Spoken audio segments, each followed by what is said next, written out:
to claim the 2020 election was rigged. They came in, they took all those ballots, all those crooked ballots were taken.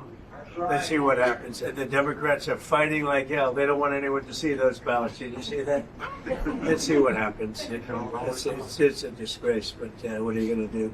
We're cleaning it up. Federal and state officials have repeatedly said there is no evidence of widespread fraud that would have changed the outcome of the 2020 election. In California, crews are hoping to resume efforts today to recover the bodies of 8 people killed and 1 still missing in an avalanche in the Sierra Nevada. 6 of the people who died were part of a close-knit group of friends who were experienced backcountry skiers and knew how to navigate the alpine wilderness. According to their families, the 3 others who were presumed dead were guides. This is AP News. Actor Eric Dane, best known for his roles on Grey's Anatomy and Euphoria, has died at the age of 53 after battling ALS. At the Milan Cortina Games, a golden goal has given the U.S. its first Olympic gold in women's hockey since 2018. The United States has won its 3rd Olympic gold medal in women's hockey. Megan Keller backhanded in a shot .407 into overtime, and the Americans beat Canada 2-1 at the Milan Cortina Games on Thursday night to close out another thrilling chapter of one of sport's most heated rivalries. American captain Hillary Knight forced overtime by tipping in Layla Edwards' shot from the blue line with 2:04 remaining. The goal was the 15th of Knight's Olympic career and her 33rd point to break the U.S. record in both categories. I'm Gethin Coolbaugh. And I'm Marcela Sanchez, AP News. This is 820 AM, WCPT Willow Springs, and streaming worldwide at WCPT820.com. We are Chicago's progressive talk, where facts matter. Now, your WCPT 820 weather update. From the Weatherology Weather Center, I'm staff meteorologist Laura Lockwood. A wind advisory continues until 4 p.m. this afternoon. Cloudy skies today with a chance for mixed precipitation. Highs level off around 37. West winds 20 to 25 miles per hour. Partly cloudy tonight, lows around 27. A blend of clouds and sun tomorrow, daytime highs approaching 37. A dusting of snow today. That's your latest Chicago weather update. Currently, it's 34 degrees. Raise the bar on performance and style in a brand new Porsche from the Porsche Exchange in Highland Park. Browse and test drive our extensive selection, like the 2026 Porsche Macan. Right now, lease the 2026 Macan for only $949 a month for 39 months. Discover performance like no other when you visit the Porsche Exchange in Highland Park or PorscheExchange.com. 8,519 due signing for qualified buyers. Excludes tax, title, license, and not paid. No security deposit required. Expires 3/2/26. WCPT 820, Chicago's progressive talk, where facts matter. To Choose Views with Richard Chew. Get ready to dive into a world of insightful conversations and thought-provoking discussions. As progressives, our job is to have an all-inclusive, full-on assault with all of our players. A show that focuses on moving our political, social, economic, gender, and cultural conversation forward. And all of our players means all of our players. It's Choose Views. And now, here's your host, Richard Chew. Good Friday morning, progressives. Welcome to the February 20th edition of Choose Views, 773-763-9278. Find my show on Facebook Live, TuneIn Radio, and YouTube. Email me at richard@WCPT820.com. Follow me on X, Instagram, LinkedIn, Blue Sky, Facebook, Spoutable, Threads, and Substack. And catch all of our shows by subscribing to our WCPT podcast on Apple Podcasts, Spotify, and iHeartRadio. There you can get Choose Views featured interviews. Joe Esposito, live, local, and progressive, driving it home with Patty Vasquez. It's The Democracy Stupid with Edwin Eisendrath.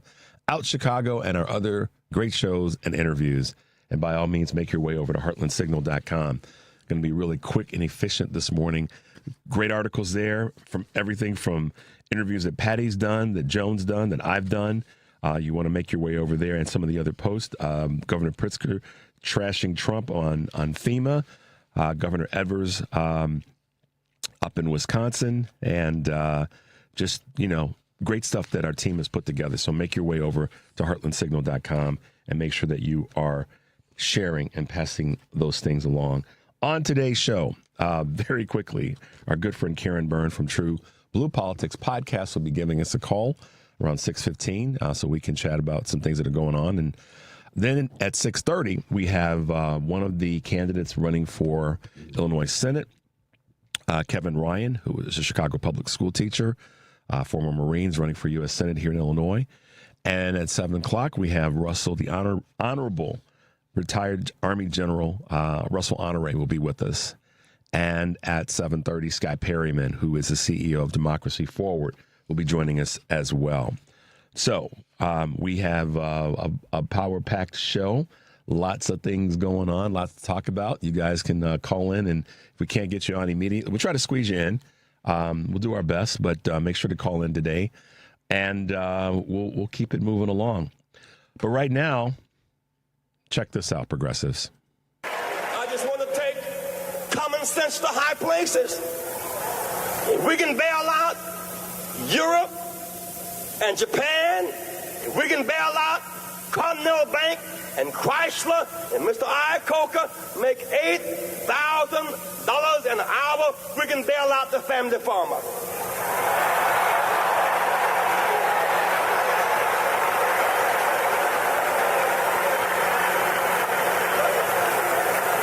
I just want to make common sense. It does not make sense to close down 650,000 family farms in this country while importing food from abroad subsidized by the U.S. government. Let's make sense. It does not make sense to be escorting oil tankers up and down the Persian Gulf, paying $2.50 for every $1 worth of oil we bring out, while oil wells are capped in Texas, Oklahoma, and Louisiana. I just want to make sense.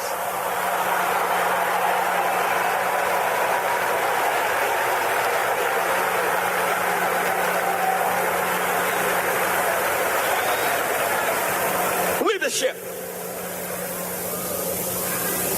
must meet the moral challenge of its day. What's the moral challenge of our day? We have public accommodations.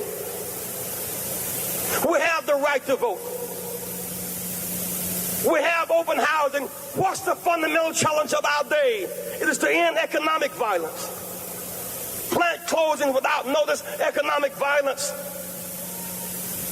Even the greedy do not profit long from greed, economic violence. Most poor people are not lazy. They're not black.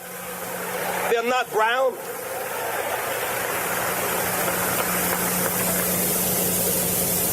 They're mostly white and female and young. But whether white, black, or brown, a hungry baby barely turned inside out is the same color. Call it pain. Call it hurt. Call it agony. Most poor people are not on welfare. Some of them are illiterate and can't read the want ad sections. When they can't find a job that matches their dress. They work hard every day. I know. I live amongst them. I'm one of them. I know they work. I'm a witness. They catch the early bus. They work every day. They raise other people's children. They work every day. They clean the streets. They work every day. They drive dangerous cabs. They work every day. They change the beds you slept in these hotels last night and can't get a union contract. They work every day.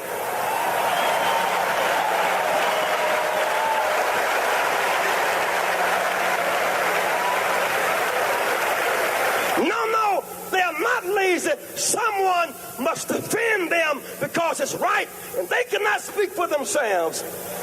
They work in hospitals. I know they do.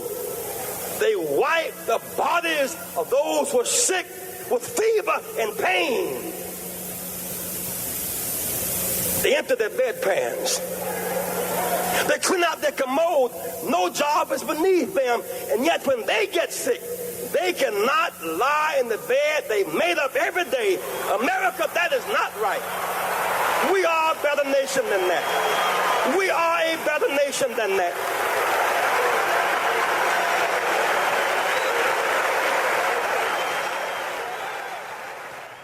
What a powerful speech from Reverend Jackson. That was at the 1998 Democratic Convention. And, excuse me, there's so many parts of this that are still ring true today. That was almost 40 years ago, 37, 38 years ago. And we're still fighting some of those same battles, some of those same fights. And just, tense is a little different in terms of the tense of the speech. But the message is in many ways the same. And so, as I said at the beginning of the month, I would be giving you guys some snippets and clips of historical moments in Black history, American history. And Reverend Jackson's death this week is definitely a part of that. You heard in the speech how he spoke about all people, all folks, all economic situations that have to be taken care of, that have to be acknowledged. And he spoke about it from the perspective of, what really touched me is when he talked about the catch the early bus. There's still folks, right, Henry? There's still folks catching the early bus. Absolutely. And 2 or 3 at a time. And so it's an extraordinarily powerful speech, and it resonates today, 37 years later, that we still are fighting some of those same battles. So what that tells me, guys, is that we have to stay in the fight. I say this every day. We don't have the luxury anymore. Maybe we took our eye off the ball. No, there's no maybe to it. We took our eyes off the ball as progressive liberal Democrats over a period of time, but now we have to be laser focused without question, unapologetically letting people know we are here to fight. We're bringing the sledgehammers to the party. And Reverend Jackson's life was, without a doubt, one of a sledgehammer. We're going to take a quick break. When we come back, our great friend Karen Byrne from TruBlu Politics Podcast will be with us. 773-763-9278 is the number. You're listening to Choose Views on WCPT, AM 820 in Chicago, and WARR 1520 AM and 103.5 FM from Warren County, North Carolina. I'm Richard Chu. We'll be right back.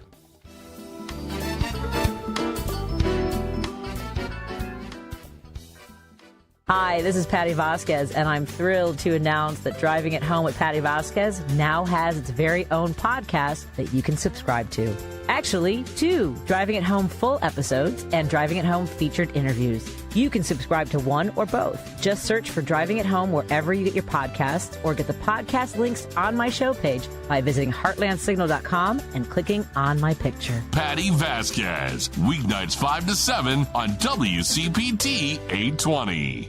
Dive deeper into the heart of the news and stories at WCPT 820 and across the Midwest by checking out our website, heartlandsignal.com. It's the coverage I can count on every time. For the latest news updates, in-depth analysis, compelling stories, comprehensive election coverage, live streams, and thought-provoking opinions, head to heartlandsignal.com. When I need to know, they're there. They keep me informed and updated wherever I am. Stay informed with WCPT 820, your go-to source for where facts matter. WCPT 820, Chicago's progressive talk, where facts matter. Welcome back to Choose Views with Richard Chu. Hey, guys, welcome back to the show. Thanks for being with us this morning on this Friday, February 20th. Man, oh, man, oh, man. What we look around and we go, oh, it's already February 20th. What happened in the month? That means we have to stay active. We have to stay plugged in and stay involved. With us this morning is our good friend Karen Byrne from TruBlu Politics Podcast. Hey, Karen, good morning. Welcome to the show. Hey, good morning, Richard. Good morning, Henry. Good morning, Chicagoland and elsewhere on this rainy morning in Chicago. Yes, it is. Yes, it is. I'll take right at this point of the year, or the season, the winter season, which we've got another month of before we technically are out of winter based on the calendar. I'll take the rain. Let the rain help to wash away some of the still holding on snow in parking lots that get piled up. Let the rain help wash away some of the grit and grime from salt and all that, I'll take the rain. I really will. I'm not going to complain about it. If we don't, listen, you guys know where I stand on this. If we don't get any more snow until Christmas Eve of this year, I won't be upset. I'm not going to lie. Right. But this is the thing. I want it on Christmas Eve, okay? It always skips Christmas Eve. We get it early in December, and then nothing for Christmas. And then, so that's my only request. If I had a complaint about, the snow situation, that would be it. Yeah, and since you since you and I are so adeptly in charge of the weather. Well, absolutely. Well, you know what? Here's the crazy thing about that statement. We as citizens in our country, we kind of are. We're not in charge of the weather, but we certainly do have an impact on the weather. Think about that. We actually do. We do have an impact on our weather based on how we treat our environment and how we treat the resources that we've been blessed with. So anyhow, I know that wasn't our topic, but it is part of where we are, who we are. It is definitely one of the things that we all need to consider, and especially with some of the attacks on our climate change initiatives globally, and we do have to talk about it, and I think that those are some of the things that we all need to consider and factor in when we decide to vote or not to vote, or vote for third-party candidates in a presidential election when there is no pathway for a third-party candidate to get 270 electoral votes. If I can really quickly, because it just literally happened yesterday, I was having a conversation with my niece. And it seems that there are a lot of people out there that do not grasp the concept of the damage that third-party voters have on our presidential elections, as well as people choosing to stay home. And I don't know why that is, but my very well-informed niece basically told me that if Gavin Newsom is the candidate, she's not going to vote, or she's going to leave the country. Wow. And that had to be like, down. Well, go ahead. I'm sorry. I sat her down and I tried to go over again, but these are the conversations I feel like are getting lost, or the information that somehow is getting lost. And I basically explained to her, look, I go, if that happens, I go, if more people think like you do, we're going to be in the same situation that we are now. Yeah. And, I don't know what to tell you. So then all of the things that you care about, the climate, student loan debt, affordability, all of the things, the LGBTQIA community, black and brown rights, folks' rights, voting rights, all of that goes out the window. So then you don't really care about the communities that you say you care about. Well, Karen, I'm going to say two things. Well, I'll say a lot more than that, but certainly two things. We have to be very, very mindful of where we are as a society. And what I mean by that is I say this all the time. You hear me say it on the show, one-on-one, whatever. We don't have the luxury to do that right now, because that's part of what got us in this predicament. I understand as much as anybody that our Democratic elected officials on many levels, state, local, federal, haven't gotten the job done in many cases. They've been too funded by dark money, all kinds of stuff. We know that. Yep. And I still come back and say, I'd rather roll with that team than the team that is going in the complete opposite direction. And more importantly, right now, this election purity is a dangerous, it's a slippery slope. That if the candidate doesn't hold their mouth just the right way, on any level, for any office, then I'm not going to vote, I'm not going to vote for him or her. I'm going to vote for a third party candidate, because I get that intellectually and emotionally. I get that. However, like Reverend Jackson said in that speech, I want to bring some common sense to the conversation. Common sense to power. Common sense says you have to make some adjustments to make sure that you get what you want in the short, medium, and long term. I've lived long enough to know that to be true. It doesn't mean you give up on what you believe in, you give up on your morals, you give up on what's right for more people than just yourself. But right now, we don't have those. The purity test is going to, I literally pray to the universe that as we get closer to the midterms, that we don't go down this path of having to have a purity test, and the person that's running or the leading candidate is, if he or she just isn't quite right, then people don't vote. Because not voting right now is a recipe for disaster. And I get that candidates are going to say, well, but the person, my opposition didn't say this or isn't standing for this or isn't standing for that. Right. I get that, but not voting is not a recipe to solve it. It's just not. And I can tell you, someone that I know you have your thoughts about, and I'll let you have some time to share about. Reverend Jackson hated that notion that I'm not going to vote because the candidate's not a perfect candidate. And he lived longer. He was around longer than all of us. And when I say around, I don't mean just his life of 84 years, but he was in this fight for a lot longer than many people have been on this earth. And so he was a staunch, you need to get your behind out and vote. Do not let the couch win. So, and look, I have a trans son. I have a niece who's trans. I have nieces and nephews who are members of the LGBTQIA community at large. And all I can say is this: I'm not happy. I was not happy with Gavin Newsom and how he, what he said about the trans issue and trans people. I think that there's a lot of ignorance on both sides about trans people or people, there are Democrats that are trying to placate or play both sides of the line here. Yep. What it boils down to for me is freedom. What it boils down to me is live and let live, okay? And that you don't get to legislate who people love, what people do with their bodies, who people identify as, how they identify themselves as. So for me, it boils down to a simple question about freedom. And, having said that, if Gavin Newsom, if the majority of Americans want him as the Democratic candidate, I will vote for him. Absolutely. And I hold his feet to the fire on that issue. Absolutely. That's but democracy is slow and change is incremental. And even President Obama, like we were talking about on the issue. Yep.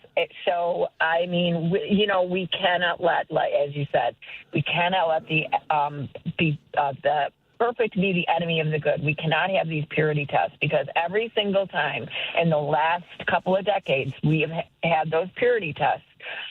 Democracy has been, the victim here. Yeah. Our rights have been the victim here. I mean, so to me, we have got to come together and we have to see the big picture.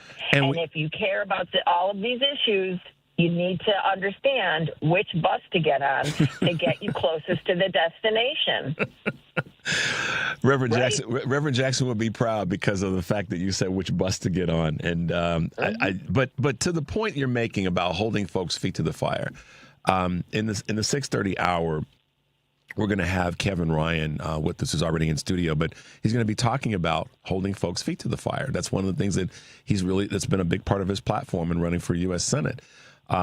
So whoever we have as our candidates on any level, when they are elected, whoever it is, we have to hold their feet to the fire. That's our responsibility as voters. We can elect all the greatest people on the planet. But if we don't hold their feet to the fire, and I hate, that people tell me don't use that phrase and don't use, but if we don't hold them accountable and push them to do better, that's our responsibility. We can't blame it on them to be elected to the office and then they don't do any. I mean, if they don't do something, that's on us. We got to say, hey, wait a minute, hold up, man. That's not what we sent you there for. The more we do that and stay civically engaged, we actually all end up being better, because I think that I believe that people that are elected to public office, they want us, and this is one of the things that we're hearing from so many candidates that I've interviewed on all levels. I'm asking them, what are you hearing? And they're hearing from people that they're talking to what they need to do. So why don't we just keep, if we're going to wash, rinse, and repeat, we keep that going up. We keep holding our elected folks accountable on our side. Then they're empowered to go back to the well and fight harder because they know we've got their backs. And that's right. You've heard me say that to Congresswoman Kelly. I said it to Lieutenant Governor Stratton. I said it to Congresswoman Nikki Buzinski, and the list goes on. We got your back. Go do the work. Don't worry. We're here. So. Yeah. I mean, and you're right. And so, when you look at the two different parties, there's only one party that I'm seeing where representatives are holding town halls that actually are wanting to hear from their constituents and engage in conversation and try and take what they hear in their districts and in their, states back to Washington, D.C. And again, here, if you don't do politics, politics is going to do you.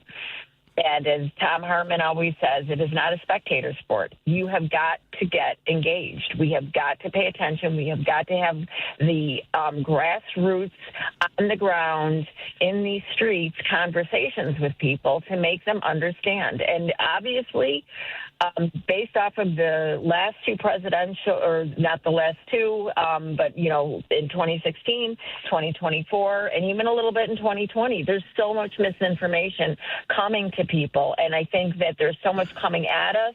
And I will, give a little bit of leeway with my niece that it's just like there's so much. We are being overwhelmed with so much right now that you're losing sight of the actual facts of the matter. Yeah. And that is, again, in a presidential election, there cannot be any third-party votes. There cannot be any sitting at home. We have got to get everybody to understand that. You have got to get out, and we have got to save our democracy. And the way we do that is we vote for the party candidate who is most interested in restoring and preserving and strengthening our democracy, strengthening voting rights, making and doing everything in their power, and with the help of Congress, and that includes us, because our congressional members are us. They're representing us. So to your point, we have got to let them know what we expect, and what we expect is get the gloves off and make sure that you guys put measures in place so that we never find ourselves back here again. That's right. Karen, take a moment just to wrap up. And thanks for calling in this morning. I know we had kind of a change in scheduling. Just share with our listeners here and all across the country what Reverend Jackson meant to you in your life, in your lifetime. Oh, boy. Well, first of all, I had a huge crush on him, let me just say. I'm just going to admit to that. I'm going to cop to that. But I remember my earliest, of course, like I would see him on the TV, and he was just such a, just such a powerful figure to me. And I remember when he ran for president, but even before that, I remember my youth group, we went to Operation Push,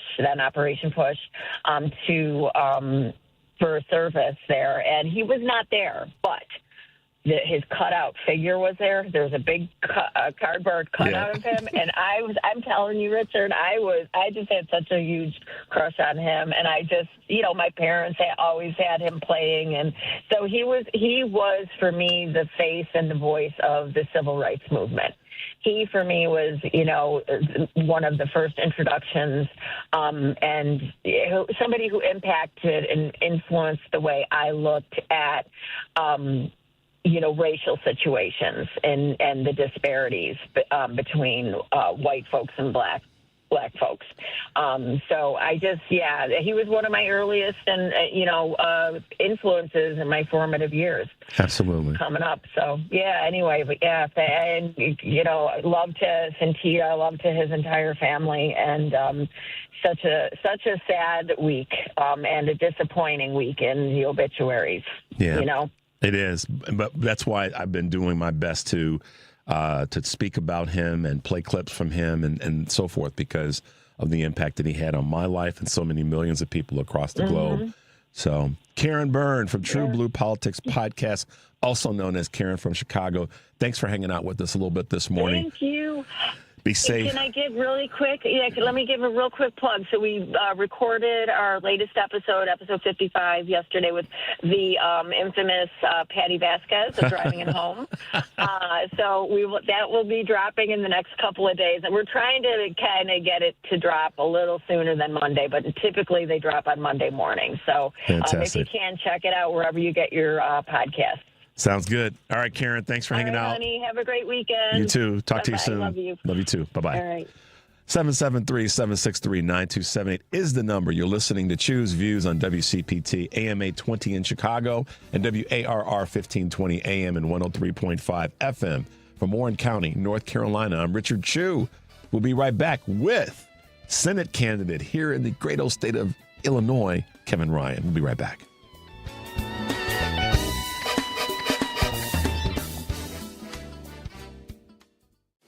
Hey guys, this is Tara Devlin for the Political Voices Network. This is America, right?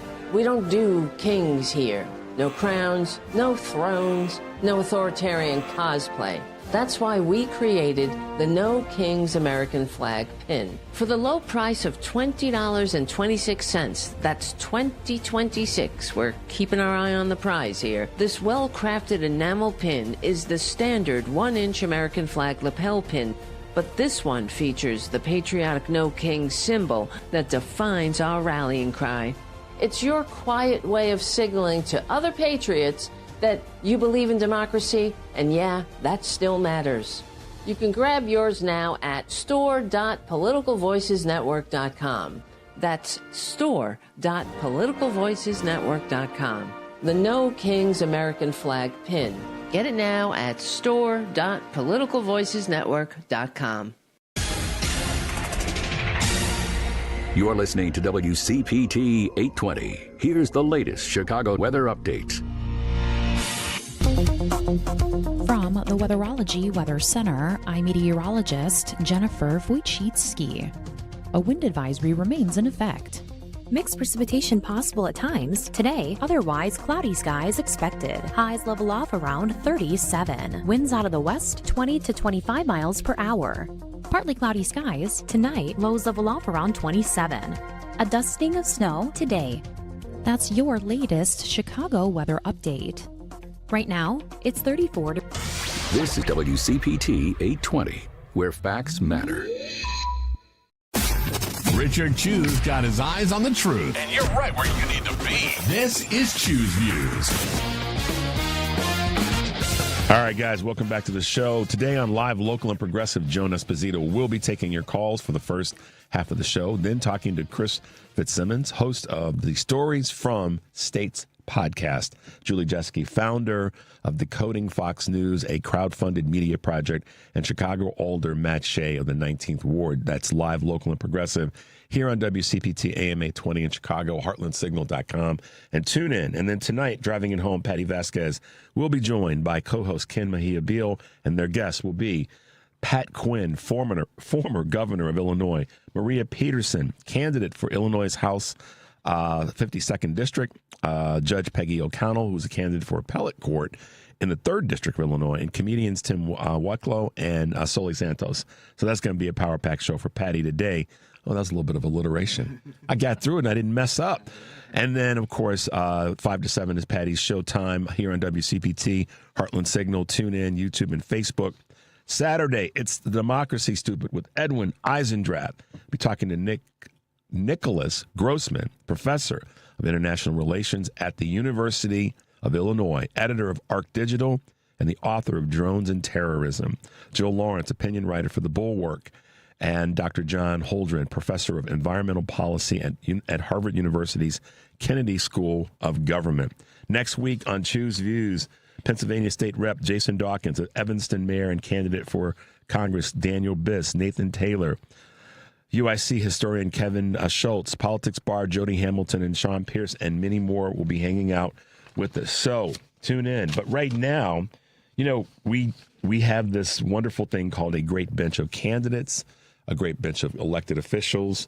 We got some former Marines that hang out with us, Marine Corps veterans that have seen it up close, live, and personal when it comes to fighting for not only our country, but democracy across the globe.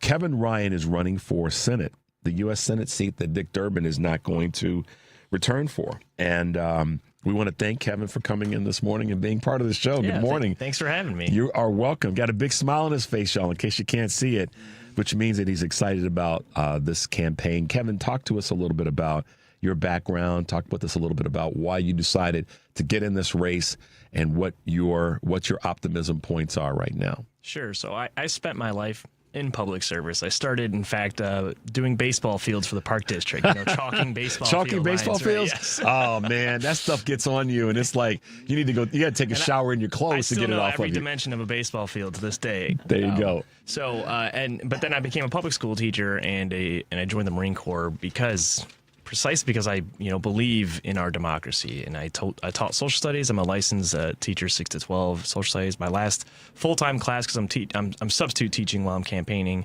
Last full-time class I taught was AP U.S. Government and Politics, and with the election of Donald Trump, what I was teaching was not true. Okay, right? The democracy that I'm teaching to my students is being undone by the election of Donald Trump. And I think the election of Donald Trump is the signal of the flaws in our democracy. He's a product of it at the end of the day, which means we have to look at it structurally and how did we end up at this position? Yeah. And so that's what prompted me to, I was working in D.C. at the time. My last assignment was at the Pentagon. I was about to be transferred to the Defense Intelligence Agency, and instead I decided to resign those orders and come home and run for office because I thought that's how I could best serve in this moment to help our democracy. Well, it goes without saying it's a crowded field, and that's a good thing. That's part of what I mean when I say that we have a great bench. We have a great bench of people who have been elected and that are running again, and we have a great bench of people on all levels that are running for the first time, and you fit into the latter category.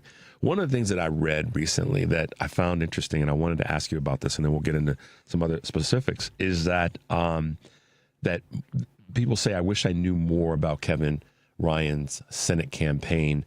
And so this is I'm going to approach this from a different angle. And many people didn't and don't and now are and have become more aware. And it gets into a couple of things.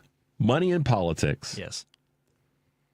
And there's some specific groups. Like we had on Annabelle Mendoza, who's running for the 7th District.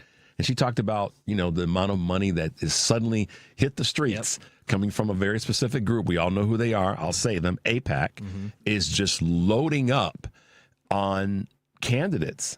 Jan Schakowsky just pulled her endorsement of Miss Miller that's running for the... Yeah.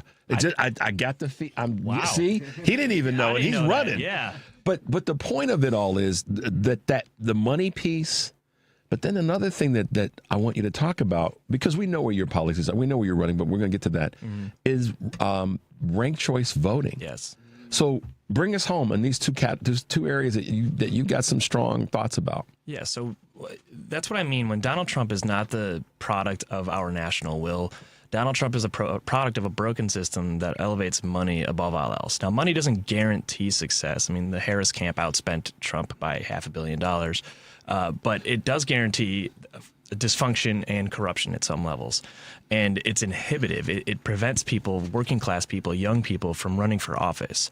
And what's particularly striking is when it's in our Democratic primaries. Because obviously as Democrats, it's almost like an arms race with Republicans. We have to match fire with fire in order to win until we can get it out through a constitutional amendment.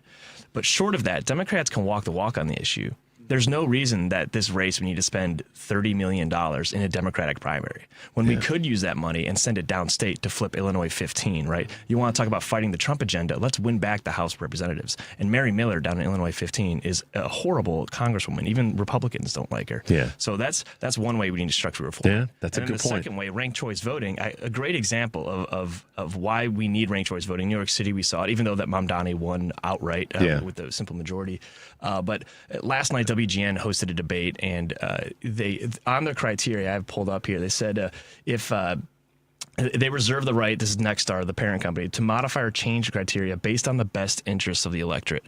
So to demonstrate that, I circulated a letter across Democratic Party officials across the state, and we got 30 county chairs representing nearly 150,000 Democratic primary voters, including Congresswoman Robin Kelly, to sign on to this letter requesting that I'm included in the debate.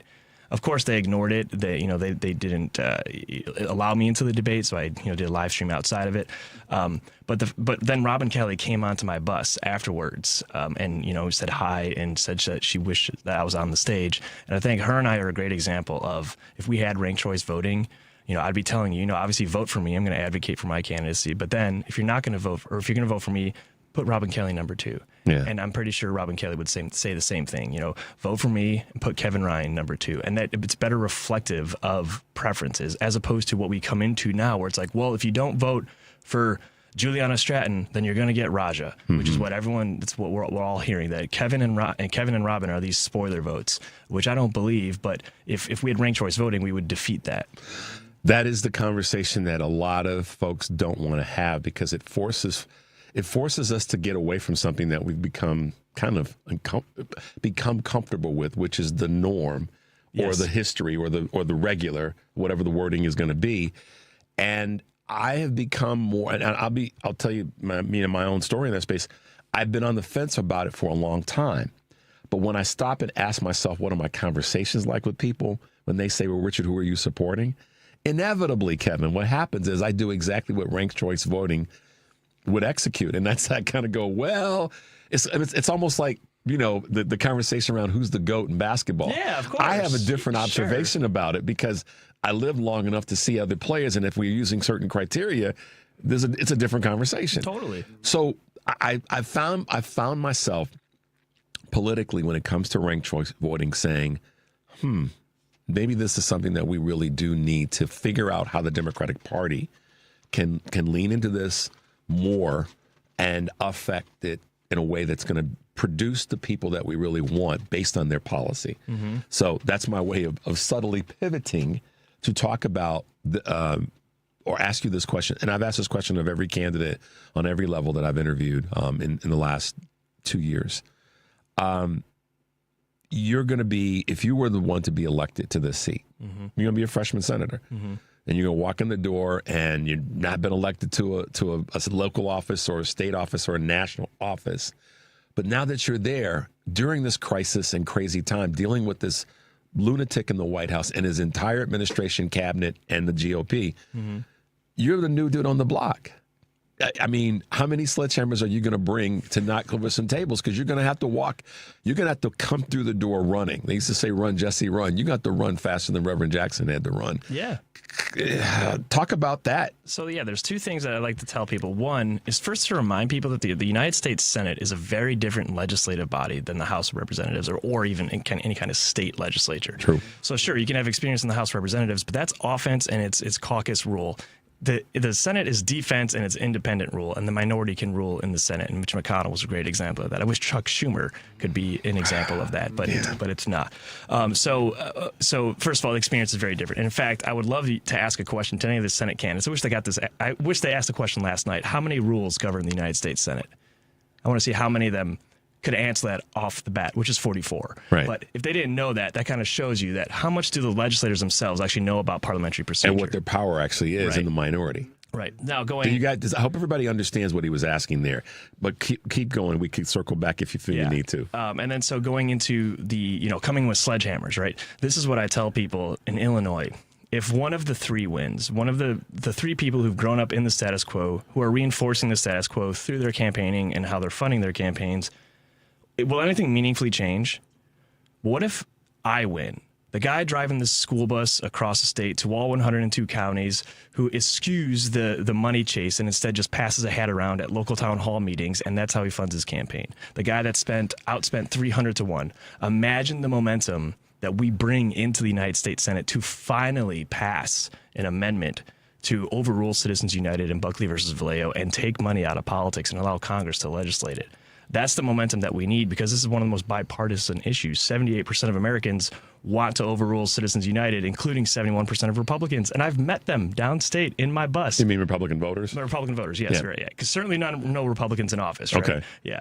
And the way that I've driven my bus across all these red counties, I'll do the same thing. On my way between November 3rd and January 3rd, when I would get sworn in, I will drive my bus in a circuitous route around the country through the red states, so that by the time we get to D.C., we've garnered the popular support necessary to push such an amendment over. How are you going to deal with the reality of, because what you've been talking about in the campaign trail and what I've read and what I've followed in videos and all the rest. I mean, you're saying and speaking the right things that people want to have have a legislator get done. What I concern myself with, and I'm sure many people do, and I know you living in the real world, dealing with the status quo in that deliberative body known as the U.S. Senate. Mm-hmm. I mean, that's a reality, and that's kind of what my original question was based on, is how you're going to navigate that once you get there. Mm-hmm. Because that's going to be one of the biggest, I believe, blocks to you breaking through and getting your message heard so that you can say, ending Citizens United, better guidelines on the environment, making sure the education systems that we all are part of are funded properly. That's the question that I think most people want to know. And let's just face it, it's partly because they've seen the doo-doo show over the years. I mean, the status quo is what delivered us to this moment. That's why I tell people we can't trust the people who delivered us to this crisis to save us from this crisis. Yeah. We need a new generation of Americans untainted by our broken political process that haven't come up climbing a broken ladder within a broken system. We need someone who can speak truth to power and get Democrats the elected Democrats who say the things that we all agree with and campaign on these issues, but then get into office and then don't do anything. A great example is when Senator Durbin was chair of the Judiciary Committee, when we had the majority in the Senate, there was a joint resolution introduced to amend the Constitution, which gets referred to the judiciary. Never even got brought up to a committee vote. I mean, if at least put people on record if they're like that they support this or they don't. They're not even trying to do it. And so I will be loud, as I have been. I'm stubborn, and if I don't get a seat at the table, in the words of Shirley Chisholm, I'll bring a folding chair, right? Yep. And that's what I've been doing this entire campaign. I think that's how we're gaining that traction. And I'll do the same thing because I remain committed to this ideal. It's not about my political career that I'm trying to start. It's not about any personal success. It's about we need to make our democracy work. That's the simple thing. It starts by unplugging the gap that Citizens United and Buckley versus Vallejo has created. Yeah, without a doubt. You're listening to Choose Views on WCPT, AM 820 in Chicago, and WARR 1520 AM and 103.5 FM from Warren County, North Carolina. I'm Richard Chu, and we are talking with Kevin Ryan, who is running for Senate, Democratic candidate, Democrat for Change in the United States Senate, here with us in studio this morning. Grew up in Orland Park, went to Marist High School. He is a Chicagoland guy, and he's running for one of the most important elected offices in the country, and that's a U.S. Senator, particularly here in Illinois. Let's talk a little bit about the other side. We know, when I say the other side, we know that it's a competitive race right now from the Democratic candidates that are running for this office. We've got a lot of House seats that are up for grabs. There's a lot that's going on in the country. We've seen some successes in red states in terms of some state legislative successes in Texas, down in Mississippi, and a few others. We saw some success with governor races in Virginia and it's all very exciting. Yeah. So, what is it that the Republicans are doing right now? I don't know if I want to say allowing them to remain successful, but what is it that they're doing that's driving people, in your observation, away from them, where we're having some of these successes in these red areas? And then conversely, what is it that Democrats are doing to win those races? Well, I think it starts with the absurdity of everything that's coming out from this administration. I mean, the fact that, Trump just put up his picture on the Department of Justice. And so I think people are getting fed up with that. And I have a small anecdotal observation on this, that over the summer when I was driving across the state, I saw downstate Trump flags, banners everywhere. As I'm continuing to canvass across the state, I have not seen it as much. Okay. I think that some of those flags, you still see some, right? But I think some of those flags, some of those signs have come down. I think because people are now moving away from Trump, the voters, right? And I think so long as elected Republicans continue to latch themselves as sycophants to this wannabe dictator, then the voters are going to be like, nah, I'm done. Do you really think that that's the case, though? I mean, one thing is that to take banners down in their yard or off their trucks or whatever. But do we really see? I mean, I know, I'm asking this question because what I don't want us to do is to take that and go, they really are moving.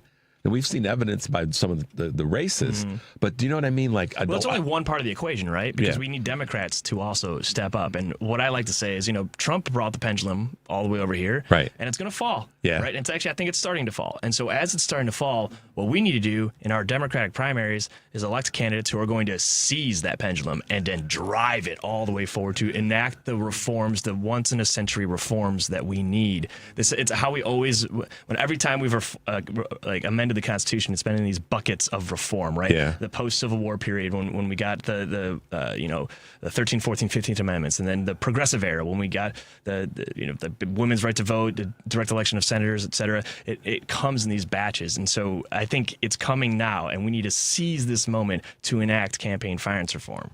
We have to. The other thing too, and when you gave that great visual of grabbing the pendulum, for me that's the sledgehammer, because they ironically are shaped the same, kind of the same way, and have the same leverage point, and that's where I'm hoping so much, Kevin, that Democrats across the board, the elected officials and those of us that are supporting the efforts of those that are running, and whatever way we can, really do recognize the moment and can.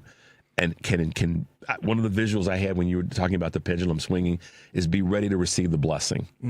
Yes, no, that's you know what exactly I mean? it. And those are the Democrats we need to elect, right? And I think those are where we see the success. But if we're going to elevate in our primaries, like milquetoast, like centrist corporate Democrats that are going to actually stop the pendulum as it comes down, stop it right in the middle, rather than grab it and then use the momentum, and drive it forward, right? Use that momentum. That is not what we need, because that is what we had in the previous presidential election, and we need to really drive this forward. Yeah, I think that one of the big questions, I mean, you're one of the top concerns that you have and that you've been really focused on is campaign finance and election reform. And we have to get there, because if we don't, we are going to kind of wash, rinse, and repeat on all levels of folks being elected.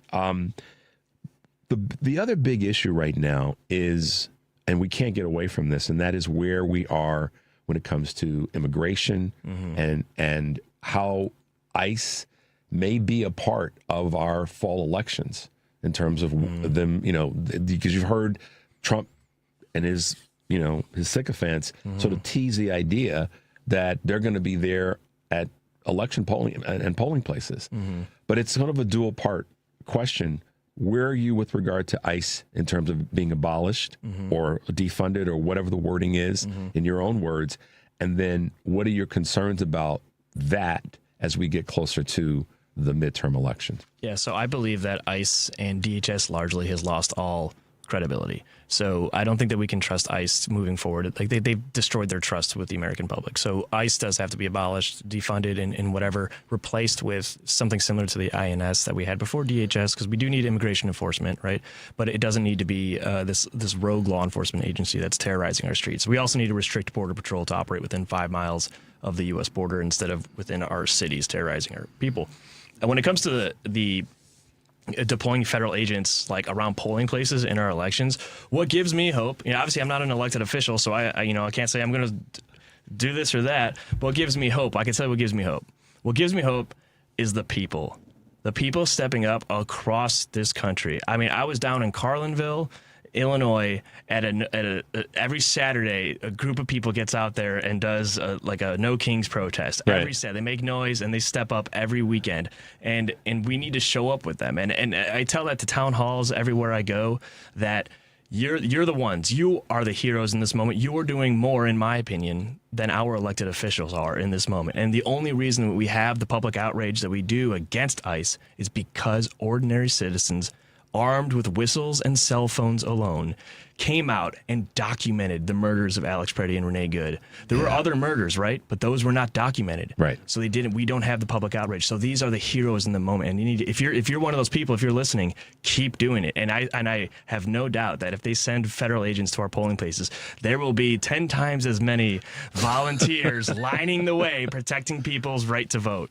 Yeah, and that's the staying in the fight is so critically important. And I hope that enough people, Kevin, realize what the stakes are. I don't think enough people, because 89 million people don't stay at home to vote because they didn't. I mean, in all honesty, I can't believe that many people didn't vote in 2024 election because they didn't think that Kamala Harris said the right things at the right time.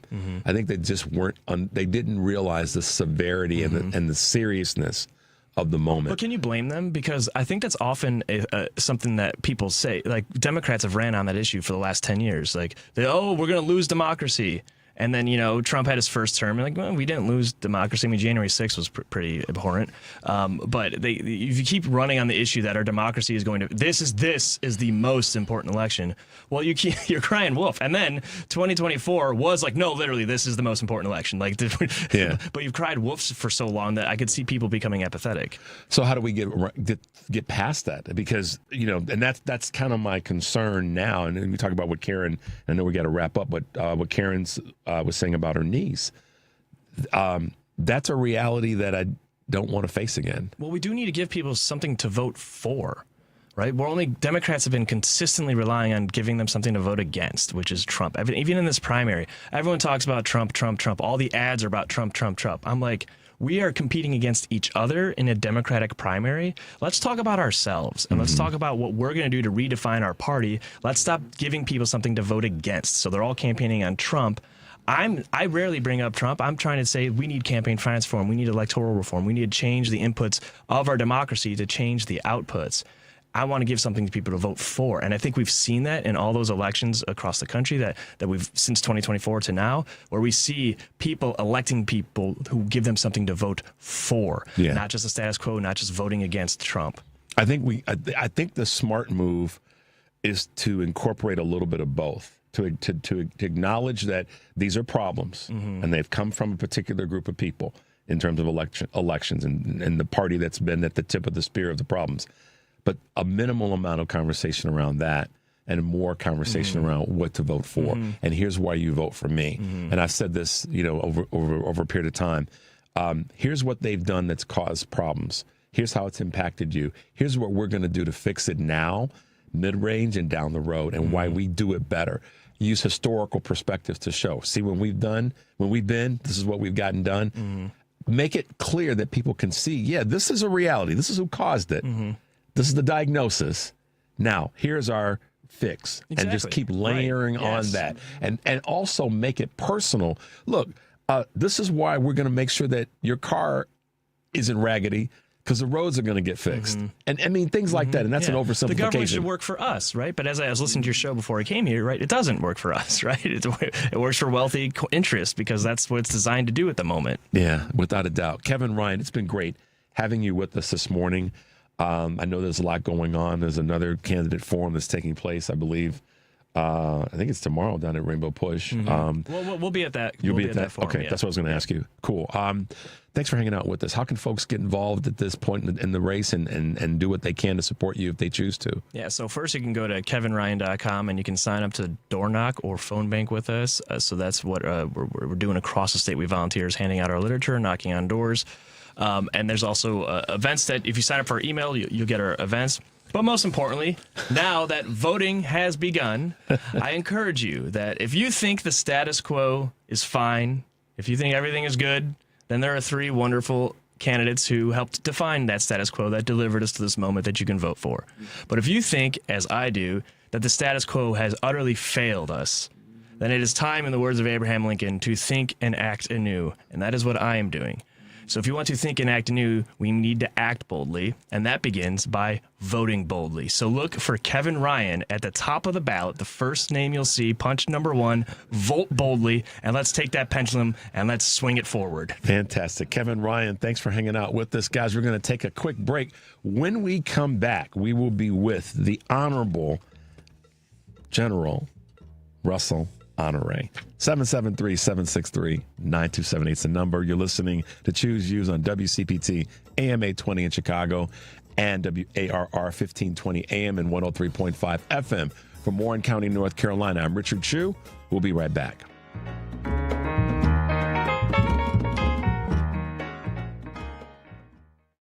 Build your team, build it sooner. Meet your match on ZipRecruiter. I know that hiring can be challenging. You need someone to match your role perfectly. Well, now you can meet them fast on ZipRecruiter.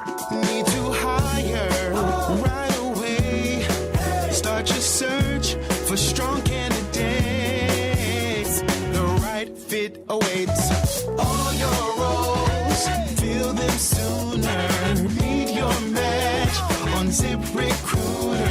Just head to ZipRecruiter.com/free right now to try it for free, and you're on your way to meeting your match. 4 out of 5 employers who post on ZipRecruiter get a quality candidate within the first day. So try it now. Go to ZipRecruiter.com/free. That's ZipRecruiter.com/free. Meet your match on ZipRecruiter. Try it free. Amazon Business empowers leaders with smart business buying tools, leaving time to focus on strategy and growth. Free up your teams and focus on your future at AmazonBusiness.com. AP News, I'm Marcela Sanchez.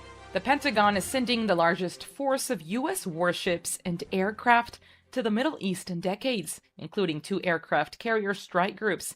This comes as President Trump continues to warn of possible military action against Iran if talks over its nuclear program fall apart. Trump yesterday hosted world leaders in Washington, D.C. as they gathered for the inaugural meeting of the Board of Peace. AP Washington correspondent Sagar Magani has more. President Trump says he's secured pledges for Gaza reconstruction and troop commitments at his Board of Peace's first meeting. The president says 9 members have pledged a combined $7 billion toward a Gaza relief package. The Board of Peace is showing how a better future can be built, starting right here in this room. And he says the U.S. is pledging $10 billion for the board, without specifying how the money will be used. 5 nations will contribute troops to an international stabilization force in Gaza. We will help bring the security the Gaza needs for a future of prosperity and enduring peace. Major General Jasper Jeffers' force calls for 12,000 police and 20,000 soldiers in Gaza.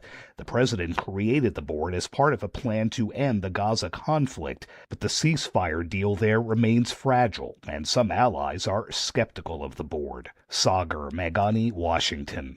British police today searched the former home of Andrew Mountbatten Windsor. The search came a day after the former prince was arrested and held in custody for about 11 hours on suspicion of misconduct in public office linked to his friendship with the late convicted sex offender Jeffrey Epstein. He's accused of sharing confidential trade information with Epstein when he was a trade envoy for the United Kingdom. More information at apnews.com. This is AP News.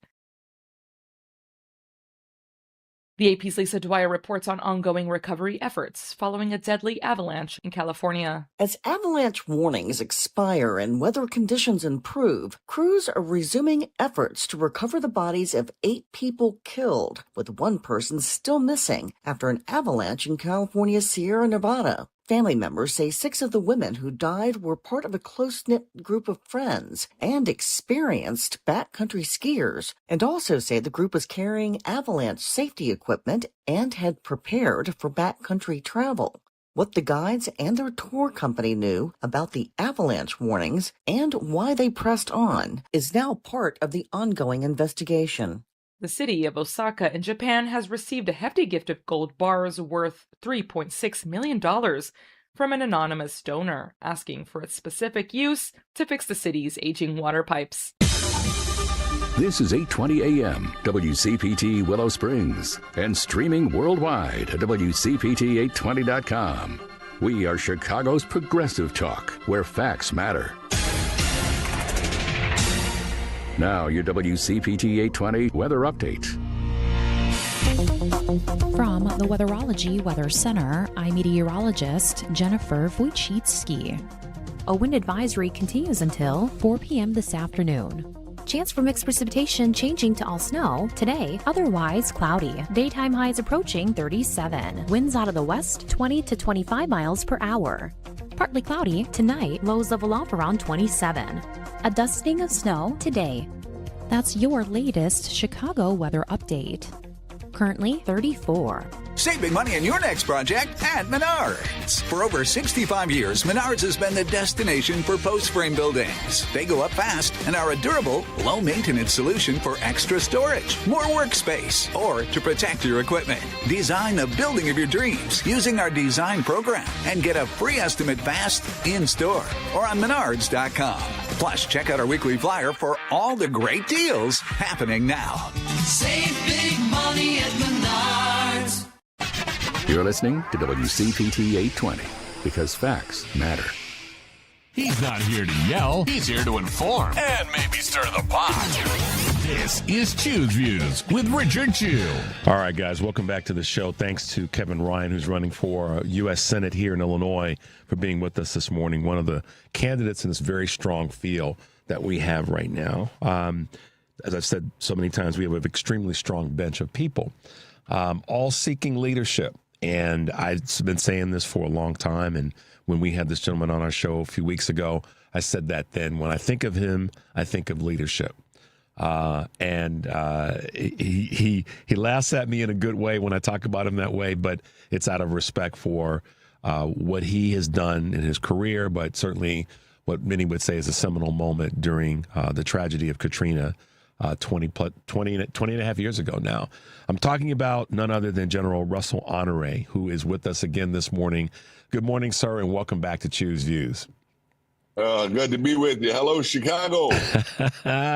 That's right. That's right. You know, Chicago has a direct line to the state of Louisiana. And I won't say Illinois. I will say Chicago has a direct line to the state of Louisiana and to New Orleans because of all the folks that are from there or have some family from there that came north but can't stay out of Louisiana because they got to come back for the good time, the good people, the good food, all the rest. So, thank you for the shout. We still have a train go from New Orleans to Chicago every day. Yeah, that might be dangerous because that people couldn't stay off the train. General, it happens. It leaves every day from New Orleans to go to Chicago every day. Yes, it does. And come back. And then come back. I take it you've been doing well, and your health is well, sir. All is good. That's good. That's good to hear. Leadership. I say that all the time when I think about you. My wife is a huge fan. She had, as I said before, she had heard about you. And then when we watched the documentary about Katrina this past late summer, early fall, she was like, "This is the guy you've been talking about all these years?" I said, "Yes, it is." And so shout out from my wife this morning, who is one of the folks that deeply appreciates the hard work that you put in throughout your entire career. But so many people feel the same way about you, and I know that you hear that a lot. And so I'm going to pivot right to asking you this question about where we are currently. I know that leadership's a big part of who you are, but you've specifically in recent years been really locked into what we've got to do to protect and preserve our environment. And so I want to talk with you a little bit about that as it relates to your green organization and your push in that space. What are we doing? What's the Green Army really working on right now? What are some of the key projects that you're taking on and that you really believe we've got to all as a country be focused on? Well, we work hard in Kansas Alley along the Gulf Coast, where between Baton Rouge and New Orleans, about a 72-mile stretch of highway and river, we have over 150 chemical plants. And many of those chemical plants produce critical elements. Like that cover on your mic there probably has a DNA from Kansas Alley. It's some chemical or element that was created to produce that product. So they produce stuff the world needs, but at the same time, they also, they're discharged into the river, and they're discharged from the plants in dioxins going into the air has an impact on our health. And now we've added LNG plants, liquefied natural gas plants that ship natural gas, liquid LNG overseas, and it's creating a lot of methane, which is enhancing global warming. Our mission in the Green Army is not to end the petrochemical industry. It's to force them to keep the chemicals in the pipe and don't discharge mercury and other products into our rivers, thereby destroying the efficient ecosystem and making our people sick. We do have one of the highest rate of upper respiratory illnesses in the nation in terms of asthma, 600 times the rest of the nation. Much of that affect young children. And we still have lead issues in some of the older infrastructure that never was corrected. So we push for things like air monitoring, community air monitoring, We push to get the federal government and the state to test the Mississippi River water, because the water that the people in New Orleans drink come out the Mississippi River.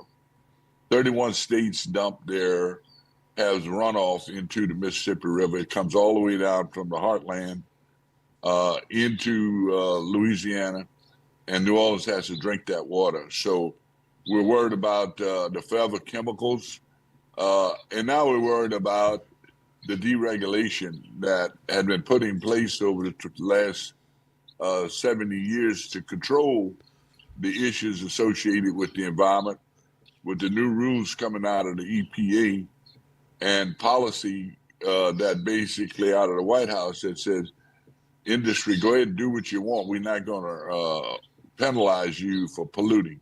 But again, our mission is we got essential things that are made there. They create jobs, but at the same time, they have to keep the chemicals in the pipes.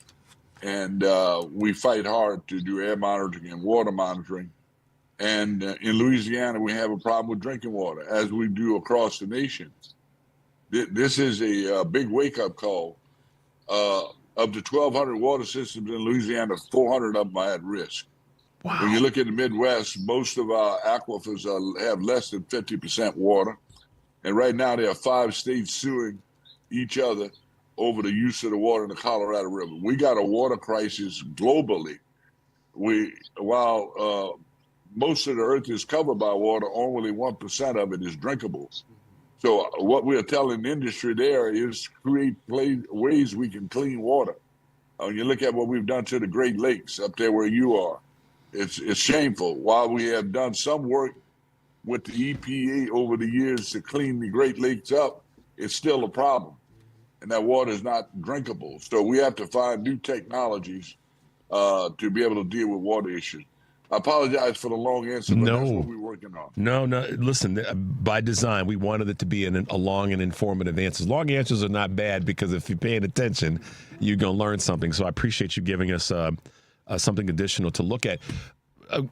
General, how do we talk about new technologies? 2 things came to mind for me. One of them is, what are some of those new technologies that can be used to help improve our drinking water? Because I think about one of the things that's out in California, people talk about the amount of water that's used for some of the plants that produce almond milk. And then we get in the conversation about desalinization to provide, to use water from the ocean. Help us understand what some of the technologies are that you come across and that you meet with people to talk about that we can actually be putting into play right now. We don't have to wait 3, 5, 7, 10 years for some of these things to come online. Well, there's advanced desalinization that could help the West Coast, particularly California. And California had to go back and look at its farming, what it's producing. It takes about 70 gallons of water to raise 1 almond. Wow. Guess what? Most of those almonds were being shipped overseas for export because they found a market. That's what farmers do. They've got to make a living too. We've got to relook at the farming, and much of that industry is starting to go flat because they don't have the water and they have to switch to other things. But desalinization is an option for California. The problem is it's used a lot of power, and our power grid already is being overmatched by the acceleration of the building of data centers. Mm-hmm. And we have not necessarily invested. Every home should have solar on it. Wow. Because our demand for power is going up. If we're going to compete in the AI business, we need the data centers. We've got to find a different way to power those data centers because it's putting a strain on the drinking water. While desalinization works, again, it's a power hog. How can we balance the difference with solar or wind to offset the amount of power it would take? There's other technologies. I've got one in my garage where it will take water from the air, and it makes it 9999, the purest, some of the purest water you can get. But again, that takes power to operate that machine. So I tried to tell the last administration, stop trying to regulate our way out of our pollution problem accept our banner, find solutions for pollution. And companies, if you bring something out of the garage that's ready to go to production, we will help solve the pollution problem. But no, they tried to regulate it, and they emphasized environmental justice over solutions for pollution. And that's where our government need to be going, is to incentivize, because the scientists and engineers are working on it, but they like funding, and there's very little funding coming out now to anything that finds solutions for pollution. We got a big problem. You know, off the coast of Louisiana, we got over a 3,000 square mile dead zone. What's a dead zone? I'm sorry, General. What's a dead zone? Nothing lives there. Oh, because of the amount of protein that comes down the Mississippi River, it sweeps out at the edge and it collides there off the coast of Louisiana, Mississippi, off the coast. Nothing can live in there because of the amount of chemicals, forever chemicals, and the amount of protein that comes off the farms and out of the plants and out of sewer systems that end up in the Mississippi River. And nobody gave us the right to poison the Gulf in our generation.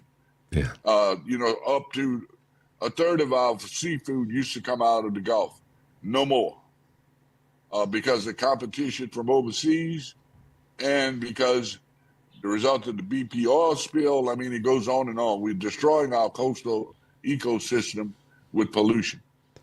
And it's coming from obviously we're destroying that part of the country and that natural part of our evolution as a country. But I didn't realize, candidly, how much the Mississippi and the polluting of the Mississippi, you said 31 states are contributing to or in some ways dumping into the Mississippi and affecting what's happening not only in Louisiana, but throughout that entire stretch. I didn't realize that number was that high.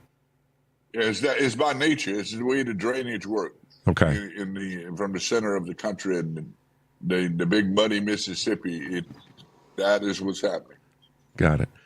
You're listening to Choose Views on WCPT AM 820 in Chicago and WARR 1520 AM and 103.5 FM from Warren County, North Carolina. I'm Richard Chu, and we are talking with retired Army General Russel Honoré, and it's always a joy to have you with us. And thank you for this education session. The guys in the studio were all nodding our heads like, wow, we did not realize that. We know how serious that we are, how serious things are and where we are, but did not realize some of the more specific data. Let me ask you this question. You mentioned it a little bit a moment ago, but I want to come back to this conversation around AI and data centers. That is, we hear people talk about it. We hear it's out there as a conversation. We hear AI, and then we will hear a local official in many parts of the country talk about AI, the data centers rather coming into their community and the drain that it's having on resources. And the number one being water, but also land. What are you, when you said earlier that we have to find other ways to navigate the power grab that they are causing, what is it that you are seeing are some of those tools that we could be using to help that? On the data center, it's two impact on the local community. It's not so much land. It's where they elect to put it in relationship to communities. That's a big concern. If you put it in, as it did in Tennessee, inside an impoverished community, it's going to have more of an impact. There is some noise associated with it, but once the construction phase is over with, it's just a big old rectangular building. But the impact it has is on the water system, because it uses a lot of water to cool those computers. Mm-hmm. And the grab on the power grid locally generally raise the cost of local communities' power, because the power company has to produce more power, and they spread that cost around the entire community, not just the data center. And then the data center cut a deal with the energy companies to buy the energy at a lesser price per kilowatt than that of the community. And that grid has been sustained by the community that it's in. So we're looking at now in going into communities and putting something called microgrids in that stabilize the cost to communities. We're looking at alternative systems to power the data centers, such as maybe hydrogen fuel cells to do it. But the demand is there if we're going to compete and be a player in the AI world. You have to have the computers to do it with. The undercurrent that's not talked about is a lot of the data centers are being committed to doing computing for Bitcoin. Mm-hmm. And that's a system that I'm not an expert on, but I knew I didn't want to have anything to do with it when it was described to me, because we were trying to bring a data center to Baton Rouge. And then the money players said, oh, well, 80% of it's got to be used for Bitcoin. And I just found that to be suspect, and I didn't want to have anything to do with it. And now we're building a specific data center north of Baton Rouge, a little country town called San Francisville, and it's going to be committed to doing the Bitcoin computations for the first family's coins. Wow. So, I mean, here we go. They're building a data center that's going to be specific to the first family, more specifically than it is to even others that are in the Bitcoin arena.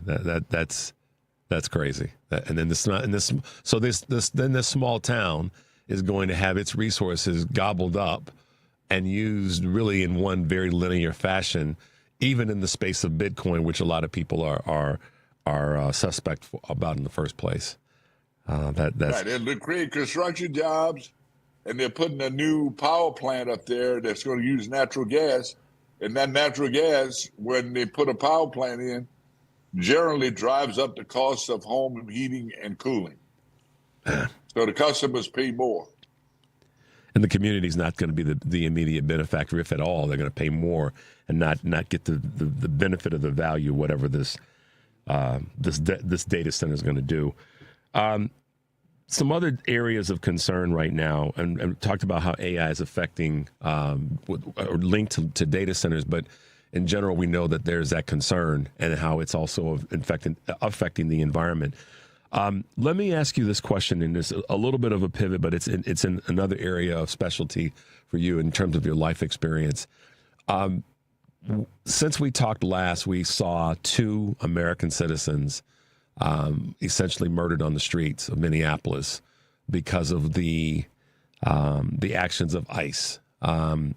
I would like to get, and I know our listeners would like to hear your thoughts, your feelings about this, and how we as a country can move forward and what we need to do with regard to ICE in this current state that it's in.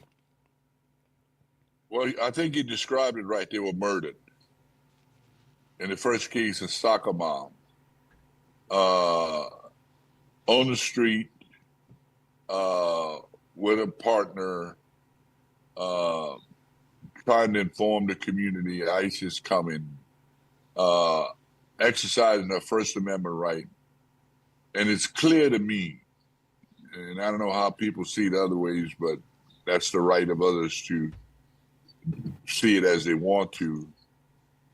Walk up to that woman and shoot her in the face. Now, when you start shooting white women in the face, yeah, something has happened in America in plain daylight with a camera, and they've hired such unqualified people that the guy that shot her had a phone in one hand and his pistol in the other. Then walked around the car.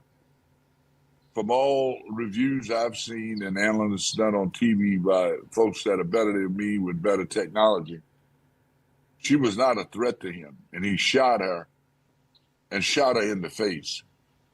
That was heartbreaking, and it reminds me of the Edmund Pettus Bridge. Mm. Back then, they used to beat us with axe handles, put dogs, and throw tear gas. They didn't have the non-lethal weapons they have now. And it was a reflection. And when my first responder said, we don't do that in America, and I had to reflect back, oh, yeah, we do. We did it before. Mm-hmm. We did it in the Civil Rights Movement, where we beat people up for exercising their First Amendment rights. Go back and look at Edmund Pettus Bridge. You don't have to go any further. And then they actually killed Dr. King. And we moved forward a few weeks later, and we see this nurse, again, out exercising First Amendment right, and went to aid another citizen. And they were First Amendment, but they were also doing a little bit of civil disobedience, standing in the street, challenging them to distract them.